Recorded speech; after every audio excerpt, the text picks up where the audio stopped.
صحیح بخاری کی روایت ہے کہ اللہ ارشاد فرماتا ہے جس نے میرے ولی کے ساتھ عداوت رکھی میرا اس کے ساتھ اعلان جنگ ہے۔ تو پھر کتنا حساس معاملہ ہو گیا جب ولی کی عداوت، ولی کی دشمنی اللہ سے دشمنی قرار پائی کہ اب اس کا میرے ساتھ اعلان جنگ ہے، تو اب پھر ہمارے لیے ضروری ہو گیا کہ ولی کو پہچانے کہ ولی ہے کون، کہیں ہم اس کی مخالفت نہ کر بیٹھیں اور ہم اللہ جل شانہ کے قہر و غضب کا شکار ہو جائیں۔ تو یہاں اسی حدیث میں جو بخاری کی میں نے آپ کے سامنے رکھی کہ میرا بندہ فرائض کی ادائیگی کے بعد کثرت نوافل سے میرا قرب حاصل کر لیتا ہے، پھر آنکھیں اس کی ہوتی ہیں، قوتیں میں ڈال دیتا ہوں، ہاتھ اس کے ہوتے ہیں لیکن پکڑنے کی توانائی خاص اس میں ڈال دی جاتی ہے۔ فَكُنْتُ سَمْعَهُ الَّذِي يَسْمَعُ بِهِ، کان اس کے ہوتے ہیں لیکن وہ میری اس دی ہوئی خاص قوت سے سنتا ہے۔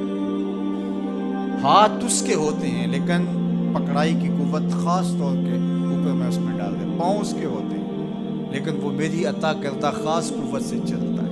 عاصب بن برخیہ آنے واحد کے اندر تخت بلقیس لے آیا کہ نہ لے آیا؟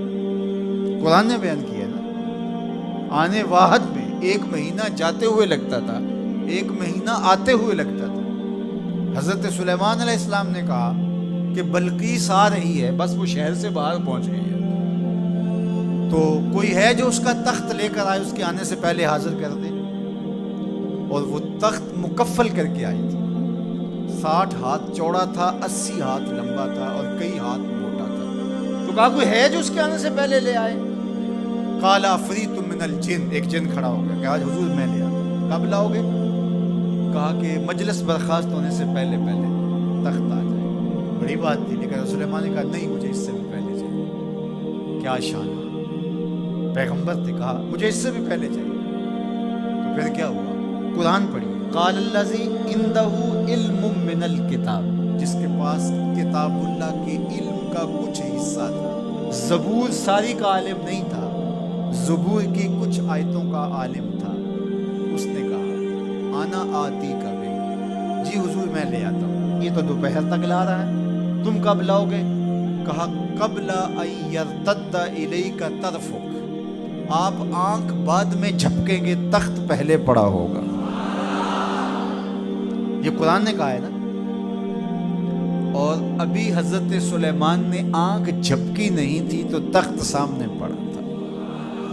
جب اس کو دیکھا تو بے ساختہ کا ھذا من فضل ربی، یہ میرے رب کا فضل ہے جس نے میری دہلیز کے ایک خادم کو یہ طاقت عطا کی کہ 1 مہینے کی مسافت سے اتنا بڑا تخت آنے واحد میں آنکھ جھپکنے سے پہلے حاضر کر دیتا ہے۔ آنا آتی کا بے ہی، لفظ سنیے، آنا میں، آتی کا آتا ہوں، بے ہی اس کو ساتھ لے کے، یعنی میں ابھی گیا اور ابھی آیا اور تخت بھی لے آیا، اور وہ وہاں سے غائب بھی دکھائی نہیں دیا اور تخت بھی وہاں موجود تھا۔ اور حضرت سلیمان نے کہا کہ یہ میرے رب کا فضل ہے، اور اس کہانی کو میرے رب نے قرآن میں بیان فرمایا۔ جو کرامات پچھلے انبیاء علیہ السلام کی امتوں کے اولیاء کو حاصل تھی، وہ اس امت کے اولیاء کو بھی حاصل ہو سکتی۔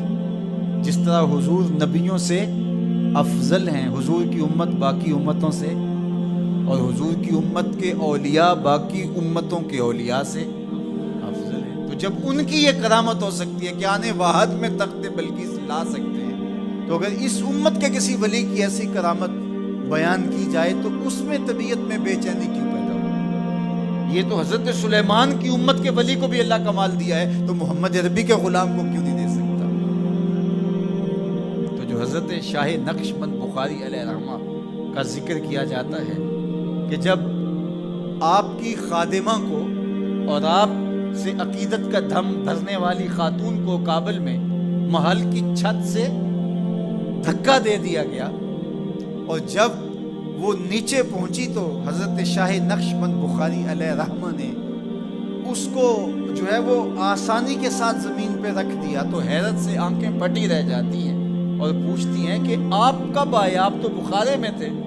تو برجستہ بولتے ہیں تو از چبارہ آمدی من از بخارا آمدہ، تو چبارے سے چل پڑی تھی، میں بخارے سے چل پڑا تھا۔ تو یہ حضور کے غلاموں کی شان ہے، اور یہ کوئی جو ہے وہ بعید نہیں ہے۔ باقی رہی بات یہ عقل نہیں مانتی، تو معجزہ اور کرامت ہوتے ہی وہی ہیں جو عقل انسانی کو عاجز کر دے۔ جو عقل میں آ جائے وہ تو فن ہوگا۔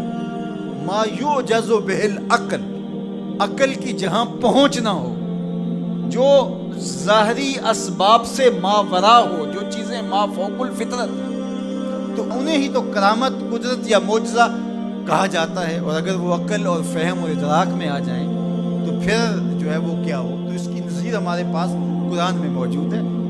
اب اللہ کا ولی کون ہوگا؟ حضور علیہ السلام سے پوچھا گیا، ابن مردوی اور باقی لوگوں نے روایت کیا کہ حضور ولی کون ہے؟ تو حضور علیہ السلام نے ارشاد فرمایا، اذا رؤوا ذکر اللہ، جس کو دیکھو خدا یاد آ جائے، جس کو دیکھنے سے رب یاد آ جائے، جس شخص کی صحبت میں بیٹھ کے رغبت دنیا کم ہو اور رغبت آخرت بڑھ جائے، اس کی صحبت غنیمت سے۔ اچھا، قرآن نے جو ولی کی علامت بیان فرمائی وہ یہ ہے، الذین آمنوا وکانوا یتقون، یعنی ولی کی جو علامتیں ہیں وہ ایمان اور تقوی ہے۔